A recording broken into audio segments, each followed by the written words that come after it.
નમસ્કાર, BBN news ચેનલમાં આપનું સ્વાગત છે. હું છું કવિતા પંચાલ ને હવે જોઈએ આજના સમાચાર.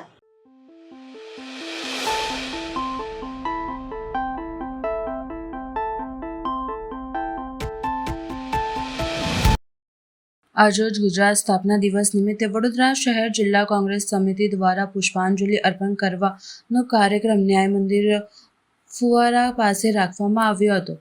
ગુજરાતના સ્થાપના દિવસ નિમિત્તે ઉજવણીના ભાગરૂપે વડોદરા શહેર જિલ્લા કોંગ્રેસ સમિતિ દ્વારા ગુજરાતના મહાનુભાવોને પુષ્પાંજલિ અર્પણ કરવાનો કાર્યક્રમ ન્યાય મંદિર ફુવારા પાસે આયોજન કરવામાં આવ્યો હતો.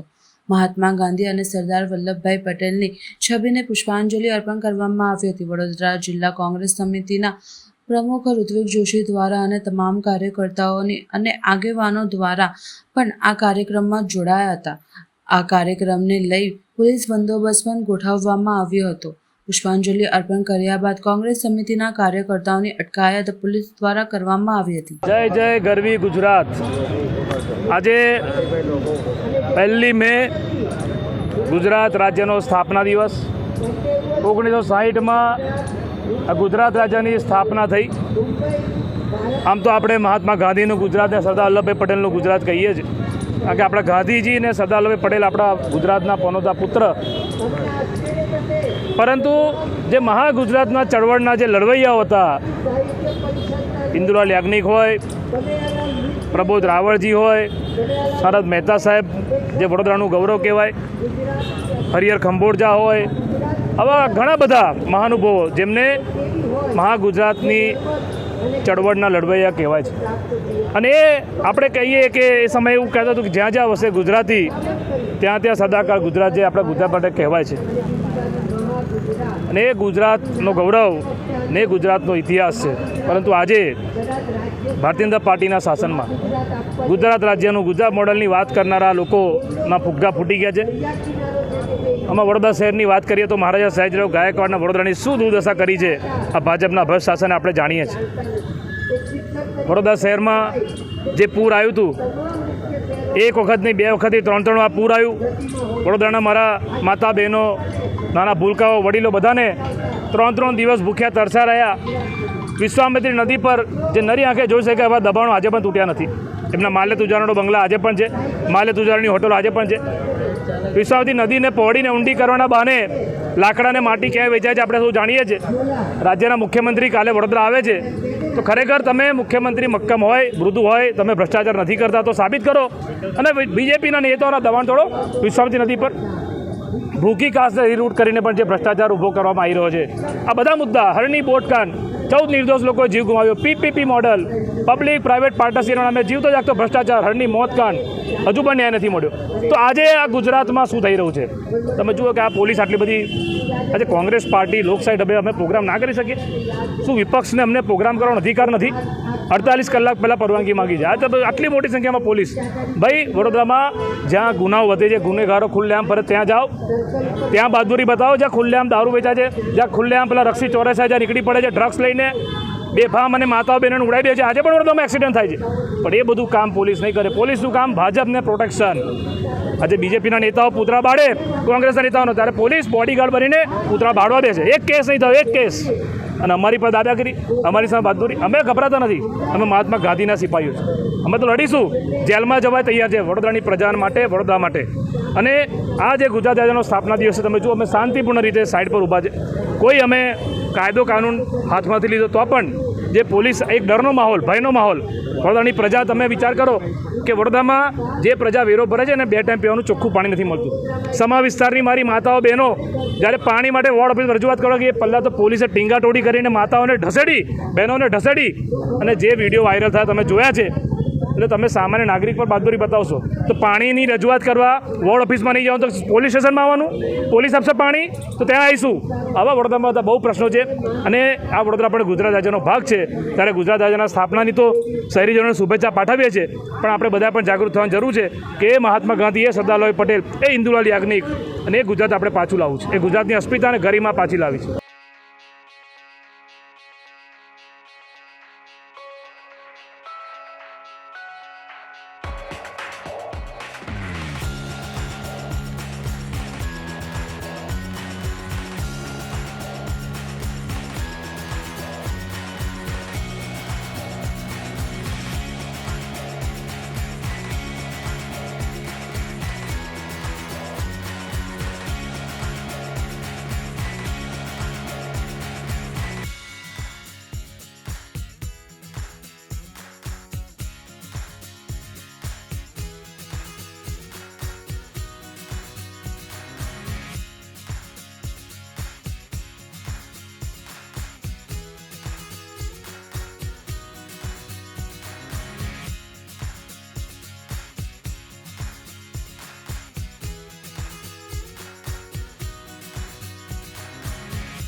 સ્ટ્રીટ વેડર પોલીસ 2014નો અમલ હોંકિંગ ઝોનના થાય ત્યાં સુધી લારી ગલ્લા પથારાવાળાને જાહેર હેરાન ના કરવા બાબત વર્ષ 2024થી વડોદરા મહાનગરપાલિકા અને ગુજરાત રાજ્યમાં ભાજપનું શાસન છે. લોકોને રોજગાર પૂરો પાડવામાં નિષ્ફળ નીવડે છે. રોજ કમાઈને રોજ ખાનારા લોકોની સંખ્યા દિવસે ને દિવસે વધતી જ જાય છે. એક બાજુ PM સ્વયં નિધિના નામે આવા ગરીબ લોકોને 10,000ના પ્રારંભથી રેગ્યુલર હપ્તો ભરે તો 40,000 સુધીની વગર વ્યાજની લોન આપવામાં આવે છે. આના ચેક લેવા કલાકો સુધી CMની રાહ જોઈને નાગરિકો ઊભા રહેલા હોય છે. ત્યારે બીજી બાજુ જ્યારે પણ CM PM કે અન્ય કોઈ મોટા પદ ઉપર બેઠેલા રાજકીય લોકો આવતા હોય છે ત્યારે એક જ લોકો વડોદરા મહાનગરપાલિકાના અધિકારીઓ દબાણ ગણીને લારી ગલ્લા પથારી ટેમ્પા ઉઠાવી લેવામાં આવે છે. ત્યારે કોઈને દરરોજ કમાઈને દરરોજ ખાતા લોકોની દૈનિક હાલત જોવા મળે છે. આ બાબતે વધુ માહિતી આપતા પુષ્પાબેન વાઘેલાએ જણાવ્યું હતું કે આજે ગુજરાત સ્થાપના દિન, આજે શ્રમિક દિવસ. દરેક શ્રમ કરનાર વ્યક્તિઓને ખૂબ ખૂબ શુભેચ્છાઓ પાઠવીએ છીએ. એમના થકી જ આ દેશનું કલ્યાણ થતું હોય છે. આવતીકાલે CM સાહેબ આવવાના છે. ગુજરાતના CM વડોદરાના આંગણે પધારવાના છે. એમનો જે રૂટ હતો એ રૂટ ઉપરથી 2 દિવસથી જેટલા પણ રોજ કમાઈને રોજ ખાનારા લોકો હતા એમની આજીવિકા, એક બાજુ ગુજરાત સરકાર 1995થી સત્તા પર છે પણ રોજગારી આપવામાં નિષ્ફળ નીવડી છે. ત્યારે PM સ્વનિધિમાંથી આ લોકો સ્વરોજગાર માટે 10,000 રૂપિયા અને એનો હપ્તો તમે નિયમિત ભરો તો 20,000 રૂપિયાથી લઈને 40,000 રૂપિયા સુધીની લોન આપવામાં આવે છે. ત્યારે CM જ્યારે આ લોનને ચેક આપે ત્યારે કલાકો આ શ્રમિકો બિચારા ઊભા રહીને એમના ચેકની રાહ જોતા હોય. ત્યારે જ્યારે CM આવવાના છે આવતીકાલે તો એ રૂટ જે છે એ રૂટ ઉપરથી જેટલા પણ રોજગાર મેળવતા લોકો હતા એમના લારી ગલ્લા પથાડા ટેમ્પા તમામ 2 દિવસથી વડોદરા મહાનગર સેવા સદને લઈ લીધું છે અને એને દબાણ સમજીને લઈને મૂજ મોવડા આગળ જઈને ખડકી દીધેલું છે. આમાં એમનો સામાન હોય છે. 15 દિવસ સુધી લારી નહીં છોડવી એવો કોર્પોરેશનનો નિયમ છે. એટલે 15 દિવસમાં બેરોજગારીમાં એમને દિવસો પસાર કરવાના. ત્યારબાદ જેટલું મોટું કેબિન એટલા પૈસા એ રીતે જે ઠરાવ કરેલો છે કોર્પોરેશનના એ ઠરાવ પ્રમાણે પૈસા ભરીને કોર્પોરેશનમાં પૈસા ભરવાના. મૂજ મોવડા ત્યાં સામાન લેવા જવાનું, એમનો સામાન ભાડે વાહન કરીને પોતાના સ્થળ સુધી લાવવાનું. એટલે એકંદરે આપણે એવું કહીએ કે આજે શ્રમિક દિવસ છે ત્યારે મેં મેયરશ્રીને રજૂઆત એવી કરી છે કે જ્યારે VIP સરકારી લોકો આવવાના હોય એ રૂટ ઉપર જો તમને લારી ગલ્લાવાળાઓનું એમનું તમને કંઈ દબાણ દેખાતું હોય તો તમે એમને કહી દો 2 દિવસ એ લોકો એમના આવવા જવાના સમય દરમિયાન એ લોકો જાતે ખસી જશે. કારણ કે આપણે વહીવટી ચાર્જ લેવા વોર્ડ ઓફિસરો જતા હોય છે, એમને તમામ કેટલી લારીઓ ગલ્લા પથારા છે એ તમામની માહિતી હોય છે. તમે એમને એવું કહી દો કે ભાઈ આ તારીખેથી આ તારીખ તમારે નથી બેસવાનું તો 2 દિવસ એમનો સામાન એમની પાસે રાખશે. 2 દિવસ નહીં વેચાય એટલો સામાન એ લોકો ઓછો લાવશે અને એ લોકો 2 દાડા એમનો ધંધો રોજગાર બંધ રાખશે. પણ તમે એક બાજુ 10,000 રૂપિયાની સહાય આપો છો, બીજી બાજુ આ લોકોને 10,000નો ખર્ચો કરાવો છો. તમે દબાણ સમજીને એને લઈ જાઓ છો એટલે લઈ જવાના, લાવવાના, છોડાવવાના બધા થઈને અને એનું બેરોજગાર એટલા દિવસ એને રોજગાર ના મળે, ધંધો ના મળે. એ બધાના થઈને 10,000 તો તમે ત્યાં જ વસૂલ કરો છો. તો જો આપ તમારામાં માનવતા હોય તો તમે સ્ટ્રીટ વેન્ડર પોલિસી 2014નો અમલ કરો. હોકિંગ ઝોનનો તમે અમલ કરતા નથી, એનો અમલ કરો. અને જ્યાં સુધી તમે આ ના કરીશો ત્યાં સુધી જે પણ કંઈ સરકારી VIP આવતા હોય એટલા દિવસે તમે એમનો જપ્ત કરવાના બદલે તમે એમને સૂચના આપો કે તમે 2 દિવસ ખસી જજો. એટલી મારી માંગણી છે અને આ અનુસંધાને મેં લેખિતમાં રજૂઆત કરી છે. હવે લઈએ એક નાનકડો વિરામ.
વિરામ બાદ ફરી એકવાર બીબીએન ન્યૂઝ ચેનલમાં આપનું સ્વાગત છે. આજે ગુજરાતનો સ્થાપના દિવસ હોય વિધાનસભાના મુખ્ય દંડક બાલકૃષ્ણ શુક્લ દ્વારા રાવપુરા વિસ્તારના નાગરિકો માટે સરકારી સહાય માટેનો કેમ્પ યોજાયો હતો.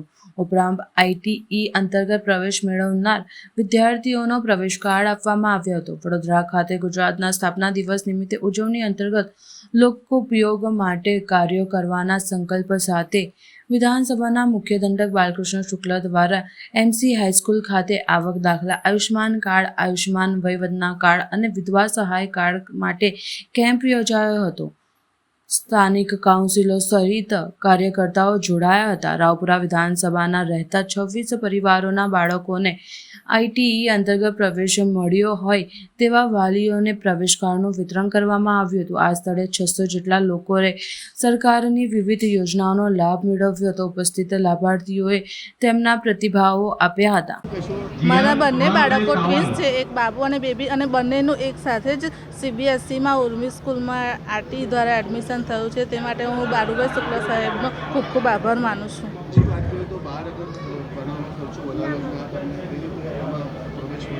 હા, ઉર્મી સ્કૂલની ફીસ પણ બહુ વધારે છે.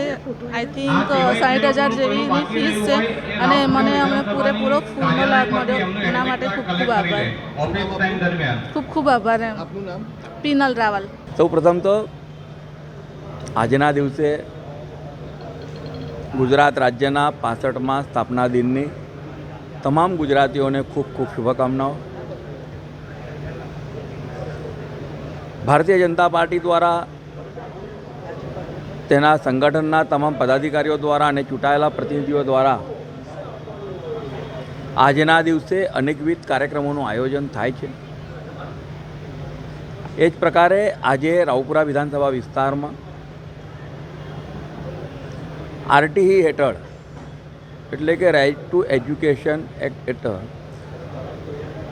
આજ દિન સુધી અહીંથી જે ફોર્મ ભરાયા હતા, 66 ફોર્મ ભરાયા હતા, એમાંથી 62 ફોર્મ મંજૂર થયા છે અને 62 ફોર્મમાંથી પહેલા લોટમાં 26 વિદ્યાર્થીઓને, બાળકોને એડમિશન મળ્યા છે.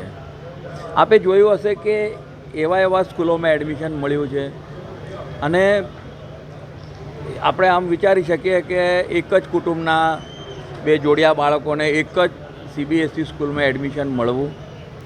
મને એવું લાગે છે કે જ્યારે માનનીય વડાપ્રધાન શ્રી નરેન્દ્રભાઈ મોદીજી દ્વારા NEP એટલે કે નેશનલ એજ્યુકેશન જે પ્લાન બનાવ્યો છે તે અંતર્ગત બધા જ બાળકોને ભણવાનું મળે અને સારી કક્ષાનું ભણવાનું મળે તે માટે જ્યારે RTE કાયદા અંતર્ગત કેન્દ્ર સરકાર, રાજ્ય સરકાર રાજ્યોની તમામ સ્કૂલોમાં બધા જ વર્ગના બાળકો ભણી શકે તે માટે આ પ્રકારનું જ્યારે આયોજન કરેલું છે ત્યારે આર્થિક રીતે જેમને તકલીફ છે તેમના પણ બાળકો ખૂબ સારી સ્કૂલોમાં ભણે અને તેઓની ફી સરકાર જ્યારે ભરતી હોય છે ત્યારે અમારા બધા કાર્યકર્તાઓ માટે આનંદનો દિવસ છે કે આજના દિવસે આ 26 જેટલા બાળકોને અમે એડમિટ કાર્ડ આપ્યા. તેની સાથે સાથે પૂર્વ ઝોનમાં એટલે કે વોર્ડ નંબર 3, 7, 14 અને 15 આ ઝોનમાં આજે આધાર કાર્ડ, આયુષ્યના દાખલા, સાથે સાથે આયુષ્માન કાર્ડ, વિધવા પેન્શન, આમ રાજ્ય સરકારની અને કેન્દ્ર સરકારની જેટલી પણ અલગ અલગ યોજનાઓ છે અમારા કાર્યકર્તાઓ દ્વારા સતત 15 દિવસથી અહીંયા જ કેમ્પ રોજ સાંજે એકત્ર થતા હતા અને બધાના ફોર્મ ભરવામાં આવતા હતા. અને તેના કારણે નાગરિકોને સરકારી કચેરીઓમાં જવાના બદલે અહીંથી જ તેઓનું સંકલન કરીને તમામ તેમને કાગળો અને તેમના જે મળવાપત્ર અધિકારીઓ છે એ અધિકારો માટેની પૂર્તતા અહીંથી કરાય તે માટે થઈને આજે એક મેગા કેમ્પનું આયોજન કરવામાં આવ્યું છે. આપ જોઈ રહ્યા છો કે તેમાં પણ નાગરિકો ખૂબ મોટી સંખ્યામાં લગભગ 600 જેટલા નાગરિકોને એટલે કે 600 જેટલા કુટુંબોને આનો સીધો ફાયદો થઈ રહ્યો છે. ત્યારે આપના માધ્યમથી તમામ નગરજનોને હું વિનંતી કરું છું કે આપના વિસ્તારમાં પણ કોઈક સરકારી યોજનાઓથી અથવા તો શિક્ષણમાં જેમને હજુ એડમિશન ન મેળવ્યું હોય એ અમારા કાર્યાલયનો અથવા અમારા પાર્ટીના કાર્યકર્તાઓનો સંપર્ક કરે જેથી કરીને તાત્કાલિક તેમાં અમે આયોજનબદ્ધ રીતે તેમને એડમિશન અપાઈએ અને સાથે સાથે તેમના જે મળવાપત્ર લાભો છે તે લાભોમાંથી કદાચ તેઓ વંચિત હશે તેની પણ જાણ કરે તો તે પણ સરકારી કચેરીમાં તમને મોકલ્યા વગર. અને આ બધા જાણો છે તે પ્રમાણે રાવપુરા વિધાનસભા વિસ્તારના કાર્યાલયમાં મંગળવાર અને શુક્રવારે આધાર કાર્ડ અને આયુષ્માન કાર્ડનું વિનામૂલ્યે જેનું રજિસ્ટ્રેશન પણ થાય જેને કાર્ડ કાઢી આપવામાં આવે તેના પણ આ બધા જ નાગરિકોએ એનો યોજનાનો લાભ લેવા માટે વિનંતી છે.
ઉપલેટામાં સમસ્ત બ્રહ્મ સમાજનું માનવતાવાદી કાર્ય પરશુરામ જયંતિ નિમિત્તે શોભાયાત્રા, ભોજન પ્રસાદ સહિતના કાર્યક્રમો રદ કરી કાશ્મીરના હુમલામાં મોત થયેલ 28 નાગરિકોને શ્રદ્ધાંજલિ અર્પણ કરાઈ. ઉપલેટા સમસ્ત બ્રહ્મ સમાજ પરશુરામ જયંતિ નિમિત્તે શોભાયાત્રા અને ભોજન પ્રસાદી સહિતના તમામ કાર્યક્રમો રદ કરી શહેરના બાલવા ચોક કાશ્મીરમાં આતંકવાદીઓના હુમલાથી મોત થયેલ નાગરિકોને મૃત્યુ જાપ પાઠ સાથે શાસ્ત્રોક્ત વિધિ સાથે શાંતિ પ્રાર્થના સભાનું આયોજન કર્યું હતું. આ શાંતિ પ્રાર્થનામાં વિવિધ સમાજના શ્રેષ્ઠીઓ, વેપારી, ઉદ્યોગપતિ, આગેવાનો, શહેરીજનો બહોળી સંખ્યામાં જોડાયા હતા. શહેરના તમામ સમાજમાંથી આતંકવાદી સામે આકરી કાર્યવાહી કરવા બુલંદ માંગ ઉઠી હતી અને મૃત્યુ પામનાર પરિવારજનોને દિલાસો પાઠવવામાં આવ્યો હતો. શાંતિ સભામાં પૂર્વ ધારાસભ્ય છગનભાઈ સોજીત્રા સહિતના પ્રથમ નાગરિક વર્ષાબેન ગજેરા યાર્ગના ચેરમેન હરિભાઈ ઢુમ્મર સહિતના વિવિધ સમાજના હોદ્દેદારો હાજર રહ્યા હતા. શાંતિ સભામાં તમામ 28 દિવંતોની તસવીરો સામે દીપ પ્રાગટ્ય, પુષ્પગુચ્છ અર્પણ કરી શહેરોજનોએ શ્રદ્ધાંજલિ આપી હતી.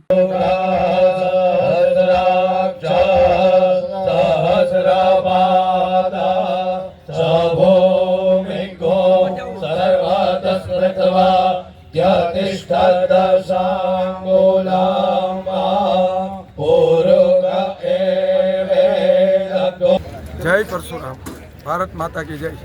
જિજ્ઞેશ વ્યાસ મહાદેવ, પ્રમુખ શ્રી સમસ્ત બ્રહ્મ સમાજ ઉપલેટા.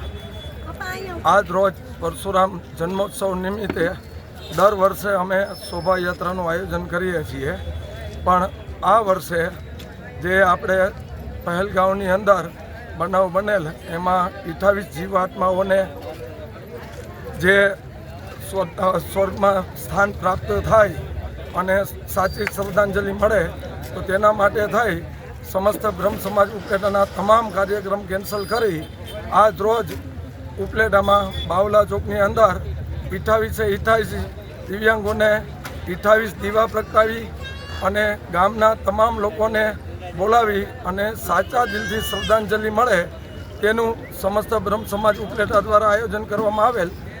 આ શ્રદ્ધાંજલિ કાર્યક્રમની અંદર બહોળી સંખ્યાની અંદર ઉપલેટા શહેર તથા આજુબાજુના ગ્રામ્ય વિસ્તારમાંથી લોકો સ્વયંભૂ પધારેલ અને આવી અને જે સાચા દિલથી શ્રદ્ધાંજલિ આપેલ, તો અમને પોતાને પણ એમ થયું કે નહીં, ભારત દેશ માટે આજની તારીખે પણ લોકો સાચા દિલથી શ્રદ્ધાંજલિ અર્પણ કરવા ક્યાં ક્યાંથી પધારેલ છે.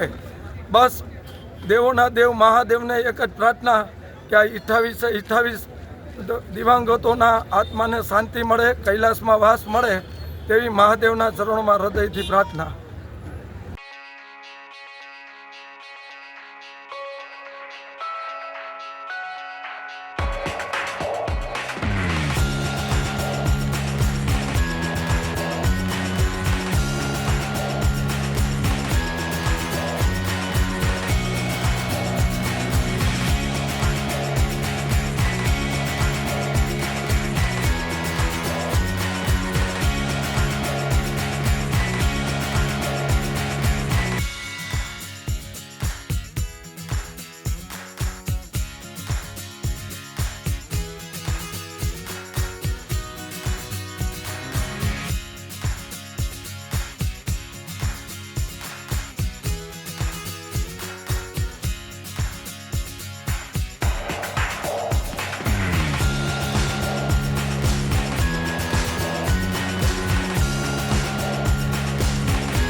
મળીશું આ સમયે આ ચેનલ પર. ત્યાં સુધી સમગ્ર BBN ન્યૂઝ ચેનલની ટીમને રજા આપશો. નમસ્કાર.